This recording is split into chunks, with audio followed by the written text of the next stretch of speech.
বেশ কয়েকদিন আগে আমি বানিয়েছিলাম এই প্রোটিন বারগুলো, তা ভাবলাম রেসিপিটা একবার শেয়ার করা যাক। Almonds, flaxseed, oats, sunflower seed, pumpkin seeds, মুড়ি সব কিছুকে ভেজে নিয়েছিলাম। ভেজে নিয়ে ঠান্ডা করে এগুলোকে গ্রাইন্ড করেছিলাম।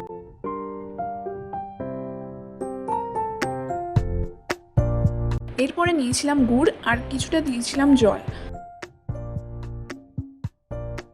এরপরই ভাজা তিলটাকে আমি জাস্ট মিশিয়ে দিয়েছিলাম, আমি এটাকে গুঁড়ো করিনি। এরপরই গুড়টা কিছুটা এরকম হয়ে গেলে আমি দিয়ে দিয়েছিলাম তেঁতুলের পাল্প। এরপর গুড়টা এরকম হয়ে গেলে এটাকে হালকা ঠান্ডা করে অল্প অল্প করে আমি মিশিয়েছিলাম।